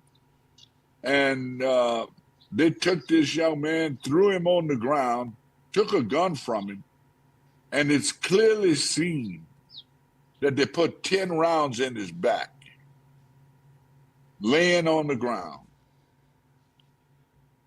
I think that's the day we won the Senate and the House. Okay. That's so proud this shit. That's how profound this shit could be if the young people in America went out and vote. Because the only way we're going to get out of this, we're going to have to vote our way out of it. We got to get beyond 60% of America voting. And the old people can't carry this alone. About 65% of them vote. About 40% of young folks. Young folks got to get off the AZZ and go vote. Because if you don't do that, you're going to see more of this happening in America. And they murdered that man on the ground, the nurse, the VA nurse on top of that. Yeah. ER nurse. And shot him in the back. One officer put 5, the other one put 5. Then you back up and you see one of the ICE agents clapping. In Chicago, it's been replayed, the story I didn't catch the first time around till this young lady was in the house testifying, where the ICE agent shot her 5 times, put 7 holes in her, then texted about it to his buddies. 5 shots, 7 holes. I'm the best, or worse to that effect. We let something on the street of America that's equivalent to a mad dog. They see Americans as the enemy. And they particularly see brown and black people as the enemy. And that's how their leadership has portrayed that under the leadership of Stephen Miller and Christy Nome and Corey Lewandowski. That cannot stand. And we've got to act. We've got to pray about it, but we got to move our feet. We got to vote. Because look at here, Mr. Chu, silence means consent. Yes, it does. Yes, it does. General Honoré, thank you. I know you've moved some people this morning, and one of my goals, one of my responsibilities is to move people to get out to register and get out to vote, as you just said. And I thank you for delivering those words in the meaningful way in which you did. That means a lot. May I close with this? Absolutely. If I may impose on you. Yeah, absolutely. Register to vote. Make a plan to vote. Take the day off. You take the day off for Mardi Gras. You take the day off for whatever. Make that a day of action. Make that your Martin Luther King Day. And take somebody with you. You double your impact if you take somebody with you. Let's go get them coffee. Let's go do some lunch after. Invest in your democracy. Take somebody with you. Make a plan to vote. Because if you don't, you can easily get distracted. Vote early. But vote. Grandmas, don't let them in your house on Sunday for dinner if they don't vote. Sister girl, you come in here in your BMW, but I ain't voting because I didn't get what I wanted the last time. BS. If you don't vote, you can't sit at my table. Grandma, grandpa, don't give them no new car, trips to Vegas because they turned 21. If you don't vote, you don't get to get in this house. We got to put our foot down. Our ancestors are going to be very damn disappointed if we don't vote. They fought and died for this opportunity for us to vote. And over 1.5 million veterans died to keep America free. We cannot let up, and we need to speak to our young people, and we need to engage with them about the importance of voting. Because if we could get them to vote at 80%, we could take the Senate, the House, and reshape the Supreme Court. That's what needs to happen in America. And we need to put somebody in the White House that's got the energy and the focus to make the Constitution work. Because for 250 years, generally speaking, the Constitution was designed to serve the people, and the government was designed to serve the people. Today, the government is being used to serve the business, the oligarchs. It's not designed to serve the common man.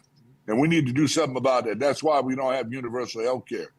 But countries that we send money to, such as Israel, got universal health care. We give them $11 million a day every day you wake up. They got universal health care and free college. Why don't we have that in America? Yeah. But we give other countries money so they can do that. Come on, America. Wake up. Vote. Get off your AZZ and vote. Take somebody with you. God bless America. Thank you, Russell. General Russel Honoré, for being with us this morning. You've moved so many of us, and I'm honored to have had you on the show. Be well. I'm on that train to come down so we can smoke a cigar, and then if your wife will let me in the kitchen, I'll cook something for you. How about that? All right, come on now. All right, General, thanks for being with us. Stay safe, and we'll talk to you soon. God bless. All right, bye now. Guys, let's take a quick break. 773-763-9278 is the number. You're listening to Choose Views on WCPT AM 820 in Chicago and WARR 1520 AM and 103.5 FM from Warren County, North Carolina. I'm Richard Chu. We'll be right back.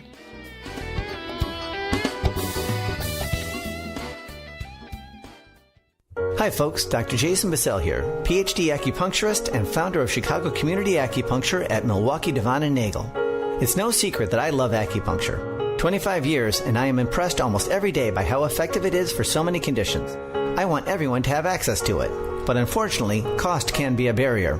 So I founded Chicago Community Acupuncture to offer high-quality acupuncture at an affordable price, actually the lowest price in town.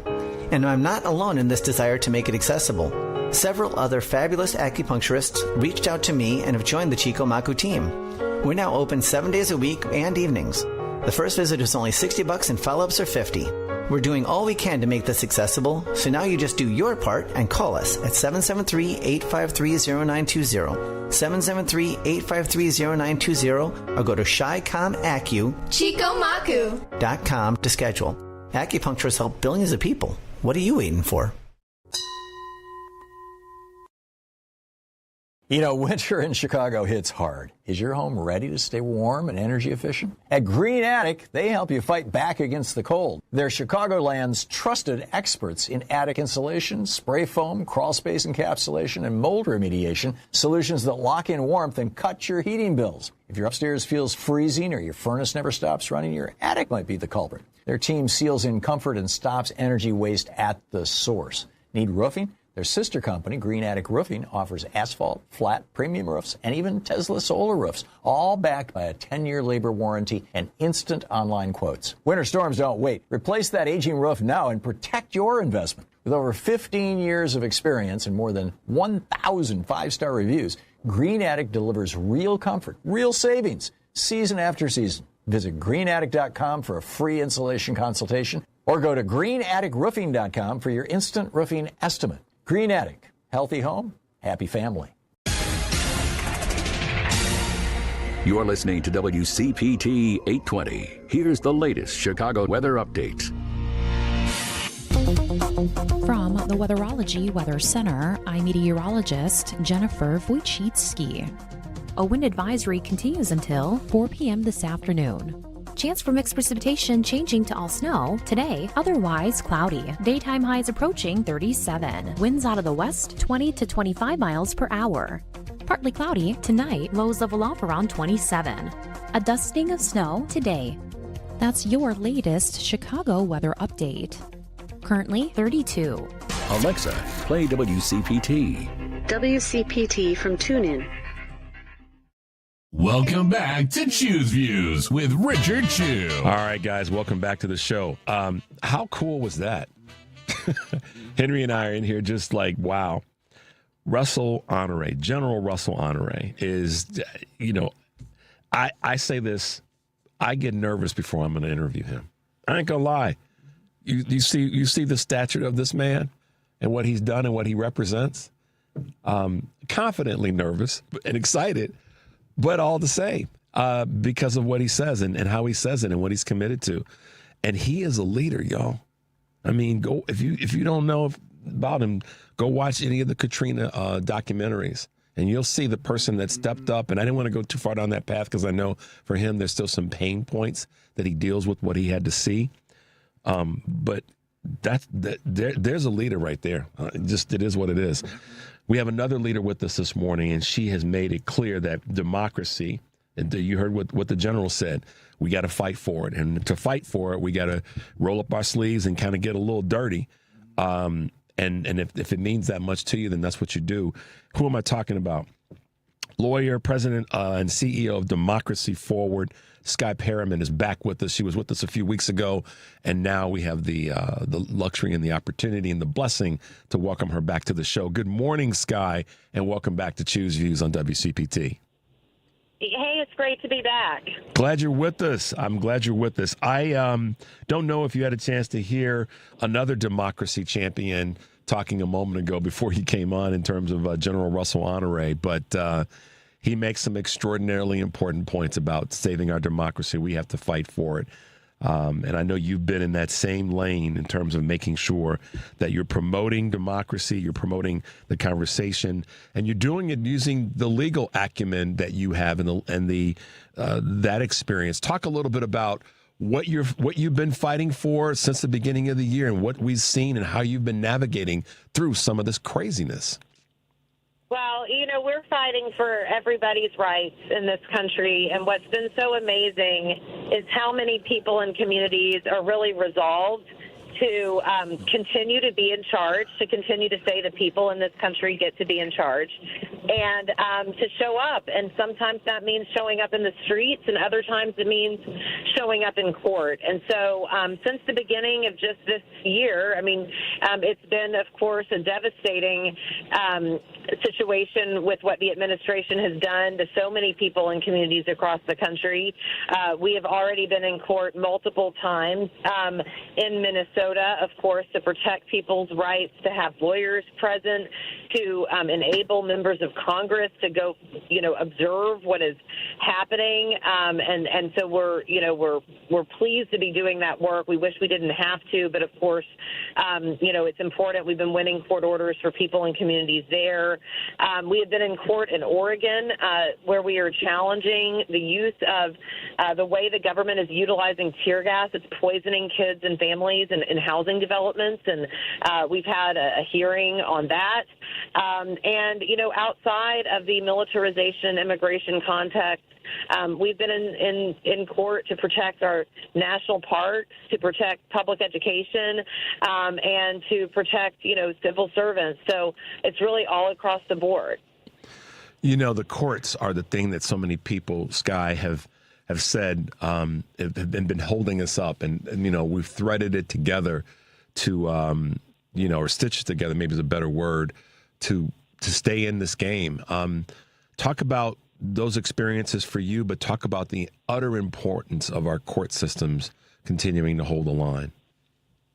Well, we've really seen judges across the board, whether they were appointed by Democrats, Republicans, or President Trump himself, block what the administration is doing when it's completely lawless and harmful. And this work depends on people and communities willing to show up and say, I'm going to go to court to protect my rights. It depends on lawyers like our team at Democracy Forward and the teams at so many other legal organizations that are representing people free of charge to make sure that we can get people's rights protected. And it depends on our court system. And this administration has been threatening judges, threatening lawyers, trying to discourage people from going to court to defend their rights. The administration gloats whenever it thinks that a court is going to rule against the people. What type of an administration sort of gloats against the very people that they're supposed to be serving?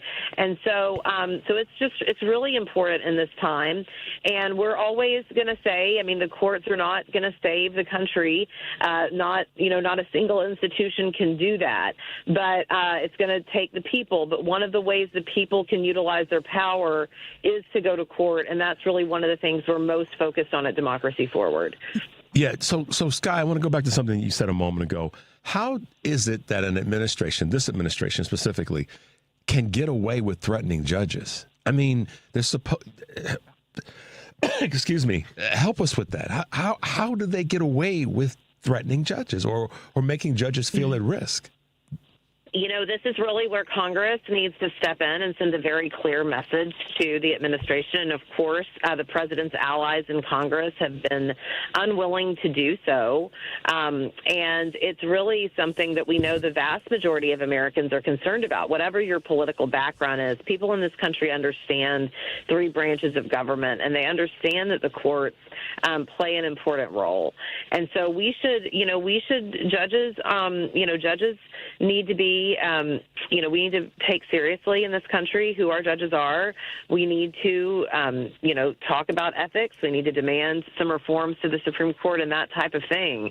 But what this administration is doing is really threatening. They've threatened the kids of judges. They've threatened individual judges simply because they disagree with how the judges are operating. And what's interesting is the judges across the board, I mean, again, regardless of who appointed them to the bench, are ruling against this administration because of their lawless activities. So the administration has rhetoric. They try to use rhetoric around. They'll say activist judge or leftist judge. I mean, a lot of these judges are judges President Trump himself appointed, and they're doing their job. And so we want to continue to encourage the federal court system to do its job, to not be intimidated. And we're encouraging lawyers across the country to step into the arena and help bring these cases. And we're really inspired by what we've seen in our work and all the people that are committed to doing this work. Yeah, and that's what a lot of people need to hear, and we're so glad that you've been such a fighter and a leader in this space, particularly obviously the work with Democracy Forward. But I think the other thing too that so many people are concerned about right now is the upcoming elections, meaning specifically the midterms. So give us some thought, because I how do I want to say this without, well, I'll just say it and you can peel it apart. There's names out there, the Skye Perrymans of the world, the Mark Eliases of the world, other people out there that have really been talking about democracy being protected. One of the ways in which we've got to do that is protect our elections. So give us your insight, your observation, maybe your inspiration around what we can do as it relates to the midterm elections and protecting them from voter suppression by this administration. Yeah, I mean, look, this is an all-hands moment, and it is going to require every single person in this country to do their part. So everybody that's tuning in on their morning drive, we're talking to you, okay? It's going to require all of us to do our part. This is what we know. The administration is engaged in an attempt to undermine our elections, to undermine the ability of people to vote, to try to question vote counts. We know from cases that Democracy Forward is litigating that when DOJ was in federal agencies, DOJ team members took data from the American people, and that one DOJ team member actually signed a voter data agreement with a far-right organization that is involved in seeking to overturn state election results. So these are not theoretical threats. This isn't we're trying to find out what's going on. It's very clear when you see Pam Bondi saying we're going to pull violent forces out of your city if you'll just turn over your voter rolls. I mean, this is the length this administration is going to try to intimidate people. So this is what we need people to do. First of all, we need you to register to vote and make sure you're registered to vote. And we need you to make sure your friends are too. I mean, that's always the age-old advice. And guess what? It doesn't go away just because there's more work to do this year to protect elections. We need you to be calling every single day all the people that represent you at the local level, at the state level, at the federal level, and make it clear in no uncertain terms that you want the elections protected and that you oppose efforts by this administration to take voter data, to question election results, to try to intimidate people. And those calls do matter, and they matter, they matter even if you're calling people that are aligned with the president. These people have to run for office, and they need to hear from you, and they need to hear your resolve. It is a federal crime for federal officers to intimidate people seeking to vote. So plans that we believe the administration may have to have ICE intimidate people around polling places, to go into communities like they did in Minneapolis and try to militarize them in order to distract, in order to try to, use sort of some type of warlike power to undermine elections. We know that's all in their playbook, and we're going to work every single day in the courts to try to stop as much of it as we can. But just like what we've seen in Minnesota, it is going to be up to the people to be ready to take nonviolent, legal, direct, collective action if there is and when there are attempts to undermine our elections. So this is going to be an all-hands moment. We're trying to come on shows like this and tell everybody so nobody's surprised and no one thinks that they were going to get out of this year without having to lift a finger. We're going to have to commit to our democracy and to our voting system, and I believe that people will do it and that people will prevail, and I believe that you're going to see, of course, lawyers in court every day doing everything we can as well. Absolutely. You're listening to Choose Views on WCPT, AM 820 in Chicago and WARR 1520 AM and 103.5 FM from Warren County, North Carolina. I'm Richard Chu, and we are talking with the president and CEO of Democracy Forward, Skye Perryman. You said something a moment ago, Skye, about if you think you're going to get out of this without doing some work, that's not the case. And one of the things that I can certainly use one of my labels in a good way for you is you're constantly sleeves rolled up, elbows deep in the fight. And you're not saying that you need everybody else to do it to that level, but I love the way you said you got to do more than just sit back and think it's going to pass you by. People have got to be engaged, and I say this often, Skye. If you truly believe in this thing that we call democracy, if you believe in the freedoms and all the things that have allowed anybody to be where they are, in any measure, then you're going to have to fight for it. You're going to have to fight for it, and I say it this way, and maybe you can kind of take the baton on this. I look at it like if you got a child in school and your child's not getting the education that he or she should be getting, or they're being taken advantage of, or they're being bullied, or they're being mistreated, you got to get off of what, just like General Honoré said, your AZZ, and get down to that school and let them know who you stand for and what you stand for. And that's, I believe that's kind of where we are right now. We got to treat our democracy like a child that's being taken advantage of. What are your thoughts? Absolutely. And we have to, you're advocating for yourself. You're advocating for your community and your neighbors in our country, but you're also advocating for yourself. And we tell people are used to having to do that, unfortunately, with our healthcare system, with our school system. They're used to having to do that in their workplaces, but we've got to do that for our country and for our ability to govern ourselves. And I do believe that the people are going to be able to prevail and do this. We have seen just historic numbers of people, getting out in the street and making it clear that they are not going to allow this democracy to go down without a fight. I mean, the president has had to walk back his deployments of the National Guard in a number of cities because of court action. They did not accomplish whatever it is they wanted to accomplish in Minnesota. The communities there inspired the country, and we're going to have to continue to see that type of engagement as the threats escalate, because they will escalate. This administration, because they don't represent the views of the vast majority of people, because it has chosen to govern in a way that is inconsistent with the basic well-being of people, by the way, including people that may have voted for the president. I mean, much of what this president has done has been horrific to red and rural areas across the country. So because they've done that, now they're going to go to lengths to try to keep their power, and they're not going to be able to get their power from the people. So they're going to try to use these anti-democratic moves to consolidate power. But I believe the people in this country are up for it. And, of course, our team at Democracy Forward is going to work every single day to do our part as well. And that's been so effective. And we've got all the evidence is out there of what you guys have been doing and what so many other folks have been doing when they get involved. Skye, let me ask you this question about the Supreme Court. The question, well, the conversation that often is had is that, people feel like Trump's going to run everything to the Supreme Court when he doesn't get his way with regard to a lower court ruling. But the Supreme Court hasn't and correct me if I'm wrong, or certainly educate us, what are they doing, or what's the percentage of cases that they're actually taking and or ruling, quote, in the favor of Trump and the administration? Yeah, so less than 5%. So let me just say, people that are concerned about what the administration is doing at the Supreme Court, they're right to be concerned. This administration has tried to seek emergency review improperly in a number of cases where the Supreme Court has not heard full briefing, they've not had full arguments, and the administration just disagrees with what the lower courts are doing and is running up to the Supreme Court on its so-called shadow docket, on its emergency docket, and trying to win there.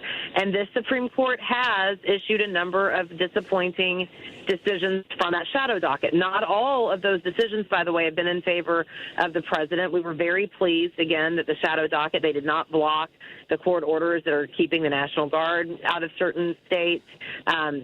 The Supreme Court recently declined the administration's request to overturn the California voter map. So it's not that the president's winning, every time he goes up, but they're going up to the court in sort of exponentially and unprecedented numbers, asking the court to do something that's really harmful to the court's legitimacy, right? It's really harmful if you're issuing decisions where you're not hearing argument and you're not considering a full record and briefing. The American people don't like that. It's very harmful to the court's legitimacy, not to mention the people. So that's happening. But even with all that happening, less than 5% of the cases that have been brought have gone or will go to the Supreme Court against the administration, even with them going up so frequently. And so what that means is that we've been able to win court orders that are protecting people as we speak across the country. We have been able to win court orders where the administration doesn't even appeal them, and they've had to walk back some of their, anti-education agenda and some of these other priorities they have. And it's really important that we use the courts every single day to protect our rights. Now, the other thing about the Supreme Court is they've not yet really considered things on the merits. And I believe that the administration will not have a complete winning record at the Supreme Court on the merits. The birthright citizenship case that's going to go up, that the ACLU will argue this term.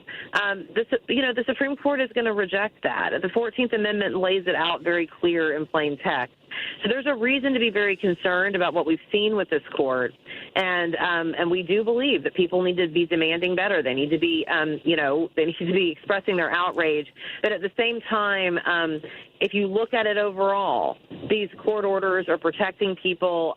Things would be worse than they are now, if you can imagine it, without the court orders. And it's really important that we continue to use the court and that we make clear to the Supreme Court that we are watching and that history's eyes are watching. And it is time for the Supreme Court to step up and protect the rights of people. And I think you might see it do that in this coming term.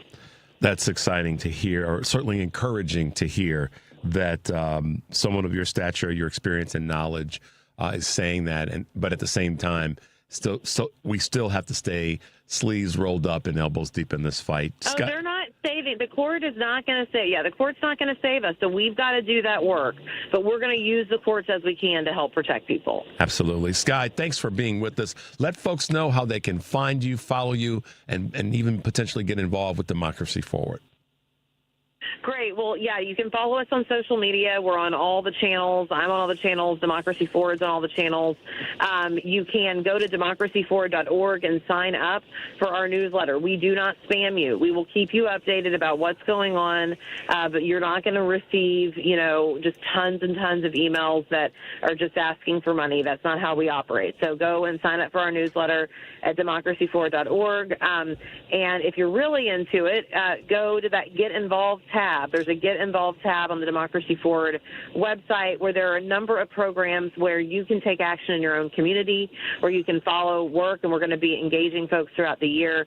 And definitely follow us on social media. Sounds good. Skye Perryman, thanks for being with us. Be safe, and we'll talk to you again in a few weeks, okay? Thanks so much. All right, bye-bye. Bye-bye.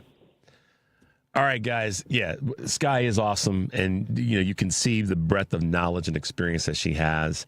So I appreciate her taking some time to hang out with us. Thanks to our good friend Karen Byrne for being with us this morning, and also for Kevin Ryan coming in studio. And leadership, that which is squarely in the laps of General Honoré. So I'm going to leave you with some fun, a little bit of fun today as we celebrate Reverend Jesse Jackson. I thought I'd bring you something that might make you laugh a little bit. And the guys have this ready and queued up for us. Check this out. One of my favorite stories is Green Eggs and Ham. Here to read from this classic is the Reverend Jesse Jackson. Reverend?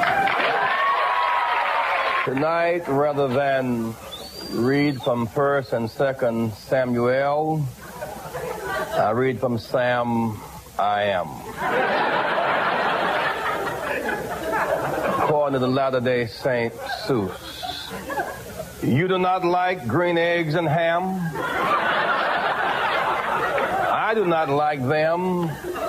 Sam I Am.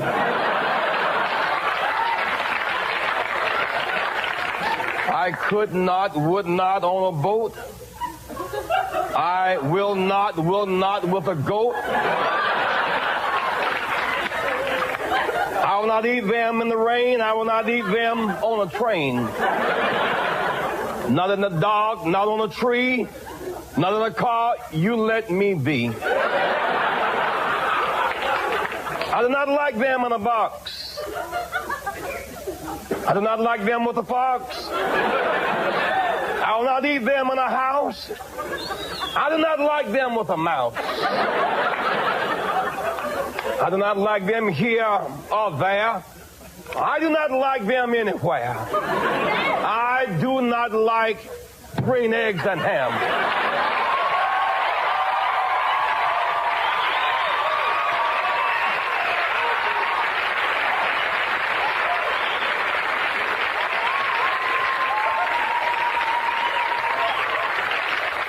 I do not like them, Sam, I am. You do not like them? So you say. Try them, and you may. Try them, and you may, I say. Sam, if you will let me be, I will try them, you will see. Say, I'd like green eggs and ham. I do, I'd like them, Sam, I am. And I would eat them in a boat. And I would eat them with a goat. I do so like green eggs and ham. Thank you, Sam. I am. Yeah, guys, green eggs and ham. I just thought we'd wrap up this crazy week in losing Reverend Jackson with something that showed the other side of him. And it's the humor that he brought to so many conversations, the dignity, the love, the humility, that big, beautiful smile that he carried with him so much. It meant so much to so many people's lives. We will miss you, Reverend Jackson. We will keep you in our voices as the days go by. But thank you for a life of work and sacrifice that impacted so many lives across the globe. Stay tuned for the Stephanie Miller Show. And remember, take a deep breath, y'all, and make your life count. We'll see you next week.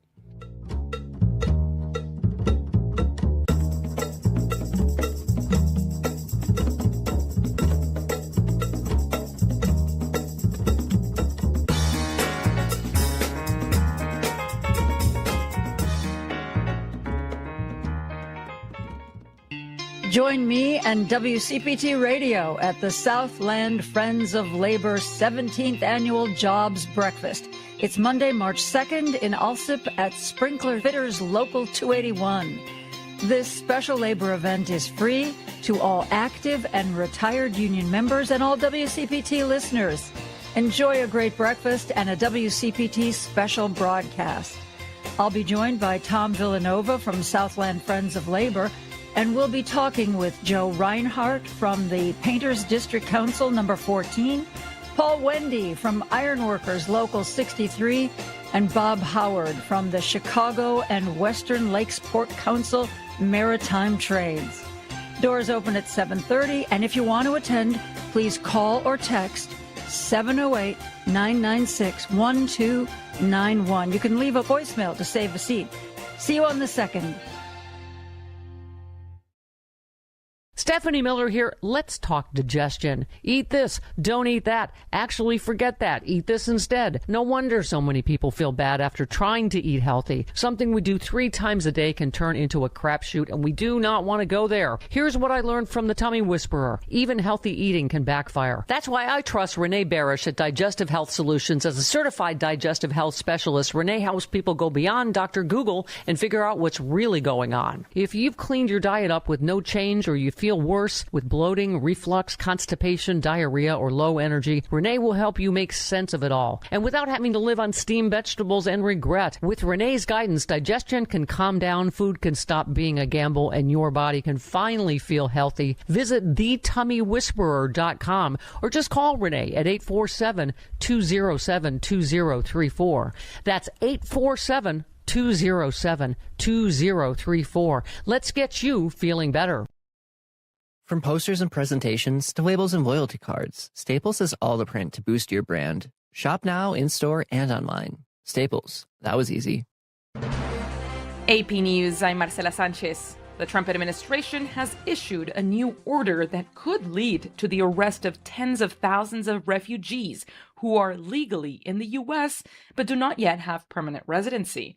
A memo filed by the Department of Homeland Security ahead of a federal court hearing in Minnesota says refugees applying for green cards must return to federal custody 1 year after they were admitted to the U.S. for a review of their applications. Police in Idaho are looking for the person who rammed an ambulance stocked with gas cans into a building. The AP's Jennifer King has more. Someone in Meridian, Idaho stole an ambulance from St. Luke's Hospital late Wednesday night, loaded it with cans of gas that had been staged nearby, then drove into a nearby building, shattering glass at the entrance. The North Portico building near Boise houses offices leased by the Department of Homeland Security. Police Chief Tracy Basterchia says the person appears to have poured an accelerant in and around the vehicle but was unable to ignite it before being scared off by responding officers. He says if they had not been interrupted, the building would have burned, putting the lives of first responders and others at risk. They are working with the FBI to try and find the suspect. I'm Jennifer King. NASA has taken another crack at fueling its giant moon rocket after leaks halted the initial dress rehearsal. Launch teams pumped more than 700,000 gallons of fuel into the rocket yesterday at Florida's Kennedy Space Center. Engineers are analyzing the data. The results will help determine whether a launch in March is possible for the Artemis 2 moon mission with 4 astronauts. Osaka has received a hefty gift of gold bars worth 560 million yen or $3.6 million from an anonymous donor, asking for its specific use to fix the Japanese city's aging water pipes. More stories at apnews.com. This is AP News.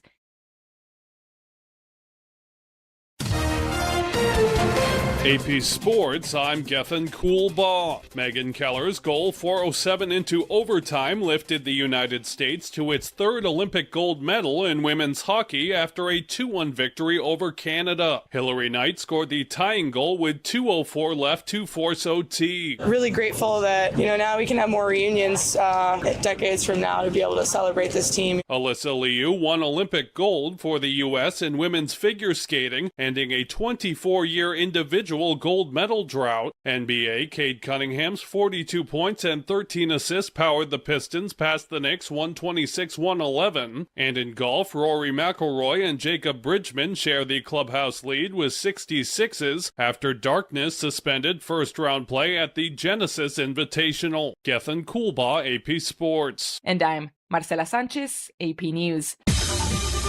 This is 820 AM, WCPT Willow Springs, and streaming worldwide at WCPT820.com. We are Chicago's progressive talk, where facts matter.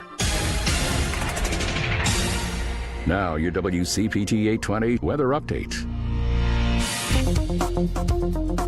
From the Weatherology Weather Center, I'm meteorologist Jennifer Wojcicki.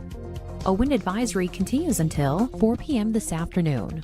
Chance for mixed precipitation changing to all snow today, otherwise cloudy. Daytime highs approaching 37. Winds out of the west 20 to 25 miles per hour. Partly cloudy tonight, lows level off around 27. A dusting of snow today. That's your latest Chicago weather update. Right now, 30. This is Chicago's Progressive Talk, 820 AM, WCPT Willow Springs, and online at WCPT820.com, where facts matter. Who is Kevin Ryan? Hey, that's me. I'm a Chicago public school teacher, union member, and Marine Corps veteran. Most importantly, I am a New Deal Democrat from a new generation, and I am running for the United States Senate to make our government work for all of us, not just the 1%. Now, you might not have heard of me because, well, I am just like you. I don't have millions of dollars to spend on TV ads, I'm not backed by a billionaire, and I've been excluded from the debates because I refuse to raise millions of dollars from the 1%. Instead, I am backed by ordinary people like you. I'm the only candidate to campaign in all 102 counties in my campaign school bus, and we fund our campaign by simply passing a hat around. So we thought we'd spend some of that money to introduce our campaign to you on WCPT Radio. If you want to send a real progressive to the United States Senate and not another bought and paid for Democrat, go to kevinryan.com, spread the word, and vote for the candidate endorsed by Illinois progressives. My name is Kevin Ryan, I'm running for the U.S. Senate, and I approve this message. Paid for by people of Illinois and Kevin Ryan. If you're looking to refinance a home after a divorce, you need to call Team Hochberg, your trusted local lender. Today, meet Lori, 50, social worker, score 650, income 90 G's a year. Call to refinance her mentally abusive ex-husband off the mortgage and title of their marital home per the divorce decree. Team Hochberg loan officer Anna Webdell helped Lori remove her ex-husband from the mortgage and title of the home, pay off debt totaling over $60,000, which included her attorney's fees, and saved her over $1,000 a month. Let's review. Team Hochberg loan officer Anna Webdell helped Lori remove her mentally abusive ex-husband from the mortgage and deed of the marital home, pay off all her debt, attorney's bills, and saved her over $1,000 a month. Team Hochberg has helped thousands of radio listeners, but we can't help if you don't call 855-563-2843 or visit 56david.com. Lower.com, equal housing lender, NMLS 1124061. Chicago's Progressive Talk, WCPT.